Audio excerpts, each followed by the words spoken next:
Congress senior నాయకులు హనుమంతరావు కొద్దిసేపటి క్రితమే అందశ్రీ పార్థివ దేహానికి నివాళులర్పించారు.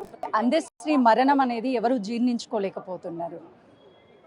ఇంత తొందరగా చనిపోయిందని బాధపడుతున్నాము. ఎందుకంటే పాట బాగా రాశాడు, అదేవిధంగా తెలంగాణ ఉద్యమంలో పార్టిసిపేట్ చేశాడు. పెద్ద చదువుకున్నాడు కాదు, మానవత్వం అనే ఆలోచనతో ఆయన కష్టపడ్డాడు. అదేవిధంగా గత ప్రభుత్వం 10 ఏళ్ళున్న పాట గురించి ఆలోచన చేయలే, సాక్రిఫైస్ చేసిన విద్యార్థుల గురించి. అదే మా రేవంత్ రెడ్డి గారు ముఖ్యమంత్రి కావడంతో ఈ పాట రాపించాడు. ఆయన కూడా సంతోషపడ్డాడు. ఇది రాష్ట్ర సాంగ్. ఎక్కడ కూడా ప్రభుత్వ ప్రోగ్రాం అయితే మొదలు జై తెలంగాణ, జై జై తెలంగాణ పాట వచ్చిన తర్వాతనే కార్యక్రమం. స్వాతంత్రం వచ్చిన తర్వాత నేషనల్ సాంగ్ ఏది, జనగణమన అధినాయక జయ హే, అట్లనే ఇది కూడా జై తెలంగాణ జై. అందుగురించి మా ముఖ్యమంత్రి గారిని కోరుతా, ఏ విధంగానైతే ఎంతో మంది విగ్రహాలు పెడుతున్నారు, మా అందశ్రీ విగ్రహం కూడా పెట్టుబట్ట వచ్చే తరం వారికి తెలియాలి. అందశ్రీ ఎవరు రాబోయి పాట రాసిండంటే బొమ్మ కనిపించకపోతే ఎట్లా చూస్తాడు.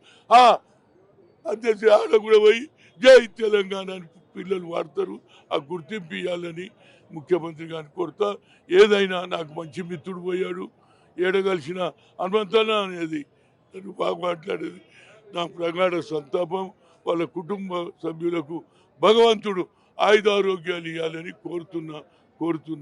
అందశ్రీ పాడినటువంటి పాట మాయమైపోతున్నాడమ్మా మనిషి అన్నవాడు ఒక్కసారి గుర్తు చేసుకుంటూ మీరు పాడతారా? అదే ఆ గతం గురించి తెలిసినోడు ఆయననే. ఆ గతాన్ని వచ్చే తరం వారు మర్చిపోవద్దని స్టాచ్యూ పెట్టుకుంటున్నామ్మా.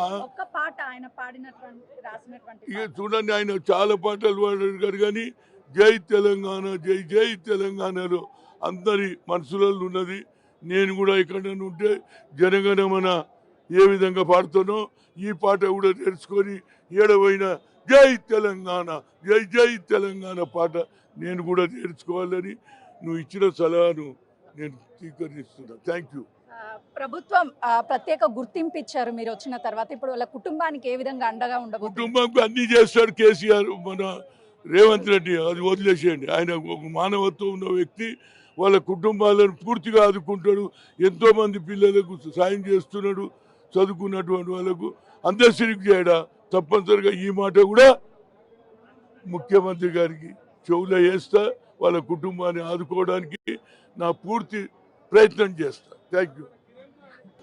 ఇటు అందశ్రీ మరణం అనేది జీర్ణించుకోలేకపోతున్నాము. మొదటి నుంచి మేము వాళ్ళ కుటుంబ సభ్యులకి అండగా ఉన్నాము. ఇప్పుడు కూడా వాళ్ళ కుటుంబ సభ్యులకి ఒక ధైర్యాన్ని ఇచ్చే విధంగా ఉంటాము అని చెప్పేసి చెప్తున్నారు. కెమెరామెన్ నరసింహతో సుజాత, హైదరాబాద్.